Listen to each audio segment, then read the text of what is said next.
அல்லாஹுடைய கிருபையாலே நமது வாழ்க்கையிலே இன்னும் ஒரு ரமதானை அடைகிற ஒரு வாய்ப்பினை அல்லாஹ் நமக்கெல்லாம் வழங்கியிருக்கிறான். ரமதானுடைய பாக்கியங்களை பெற்ற கூட்டத்திலே அல்லாஹ் நம்மை எல்லாம் சேர்த்தருள்வானாக. ரமதானை அடைந்தும் பாவங்கள் மன்னிக்க பெறாத துர்பாக்கிய கூட்டத்திலிருந்து அல்லாஹ் நம்மை பாதுகாப்பானாக. அன்பிற்குரியவர்களே, ரமதானுடைய மாதம் எத்தகைய சிறப்பிற்குரிய மாதம்! பெருமானார் ஸல்லல்லாஹு அலைஹி வஸல்லம் அவர்கள் மிக அழகாக சொல்வார்கள், என்னுடைய உம்மத் ரமதானுடைய சிறப்பை அறிந்திருக்குமானால் வருடமெல்லாம் ரமதானாக இருக்கக்கூடாதா என்று விரும்புவார்கள் என்று சொன்னார். ஒரு பொருளுடைய மாண்பையும் சிறப்பையும் அறிகிற போதுதானே அதன் மீது ஆர்வம், அதன் மீது நமக்கு தேடல்களும் ஏற்படுகிறது. இப்போ ரமதானுடைய உண்மையான மகத்துவத்தை நாம் விளங்கியிருக்கிறோமா என்பது சந்தேகமாக இருக்கிறது. ரமதான் பொருட்கள் வாங்குவதற்குரிய மாதம் அல்ல. ரமதானில் ஊரில் உள்ள மண்டபங்கள் எல்லாம் மூடப்பட வேண்டும். உண்மையாக சொல்வதென்றால் அது பொருட்களுடைய விளம்பரத்திற்கான மாதம் அல்ல, பொருட்கள் வாங்குவதற்கான மாதமும் அல்ல. அந்த மாதத்தை நாம் அப்படியான ஒரு மாதமாகத்தான் பெரும்பாலான மக்கள் பார்க்கிறாங்க. ரமதான் ஒரு சுமையாகவும் பலருக்கும் தெரிகிறது. காரணம், ரமதானுடைய செலவுகள் எல்லாம் வரும்போது. அருமையானவர்களே, இந்த பார்வைகளில் இருந்தெல்லாம் விலகி ரமதான் ஒரு முழுக்க ஒரு ஆன்மீக மனம் கமழுகிற ஒரு மாதம். ரமதானை அந்த ஒரே கோணத்தில் தான் பார்க்கணும். இது ஒரு ஆன்மீக மாதம். இந்த மாதம் பிறந்ததிலிருந்து ஈதுடைய பிறை தருகிற வரை நமது உள்ளத்தில் ஆன்மீகம் தவிர வேறு எந்த சிந்தனையும் வராதிருக்குமானால் ரமதானை நாம் பயனுள்ளதாக ஆக்கி கொண்டோம் என்று பொருள். வேற எந்த சிந்தனையும் வரக்கூடாது.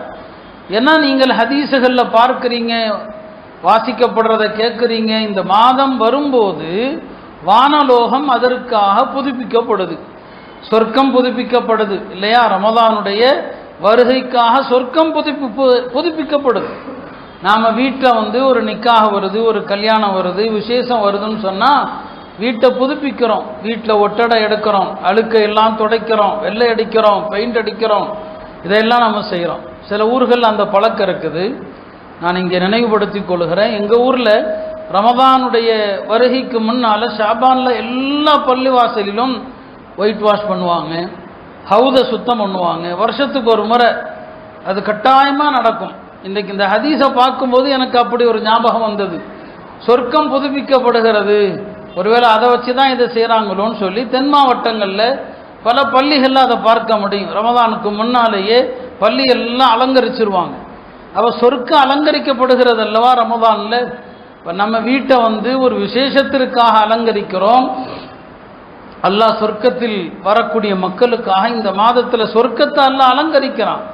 நரகத்தினுடைய வாசல்களை எல்லாம் அல்லாஹ் மூடிவிடுகிறான். அப்போ அங்கே முழுக்க ரமதான் ஆன்மீக மாதம் என்பதனால தான் நரகத்திற்குரிய அமல்களுக்கான வேலை ரமதானில் கிடையாது. அதைத்தான் இது அதஹல ரமதான், ரமதான் வந்துவிட்டால் ஃபுத்திஹத் அபுவாபுல் ஜன்னா, சொர்க்க கதவுகள் திறக்கப்படுகிறது. வகுல்லிகத் அபுவாபு ஜஹன்னம், நரகத்தினுடைய வாயில்கள் எல்லாம் மூடப்படுகிறது. வசுல்சிலத்தி ஷயாத்தீன், ஷைத்தான்கள் எல்லாம் விலங்கிடப்படுகிறார்கள் என்று சொல்லப்படுவதற்கு இதுதான் காரணம். அது மட்டுமா என்ன, ரமதானுடைய முதல் பிறந்து விட்டாலே வானலோகத்தில் ஒரு அறிவிப்பாளர் நியமிக்கப்படுகிறார். ஒவ்வொரு நாளும் அவர் கூவி அழைத்து கொண்டிருக்கிறார், யா பாகியல் ஹைரி அக்பில் வ யா பாகிய ஷர்ரி அக்ஸிர். நாம் அந்த அழைப்பாளரை எந்த அளவுக்கு மரியாதை செய்கிறோம் அல்லது இழிவுபடுத்துகிறோம் என்று யோசித்து பாருங்கள். அல்லாஹ் ஒரு அழைப்பாளர் அனுப்புகிறான்.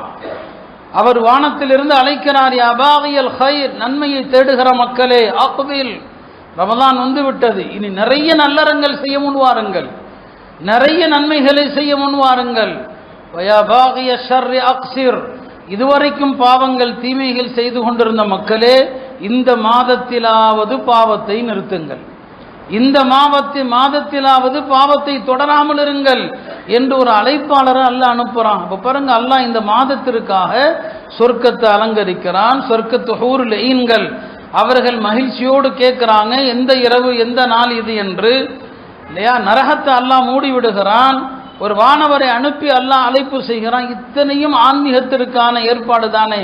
அப்படியான இந்த மாதத்தில் கூட குர்ஆன் ஓதுகிற சிந்தனை இல்லாம, இந்த மாதத்தில் கூட திக்ருடைய சிந்தனை இல்லாம, இந்த மாதத்தில் கூட தர்ம சிந்தனை இல்லாம, எந்த ஆன்மீக வாடையும் இல்லாமல் மற்ற 11 மாதங்களைப் போல ரமதானும் ஒரு மாதமாக கழிந்து விட்டால் என்ன பிரயோஜனம் இருக்கிறது? அருமையானவர்களே,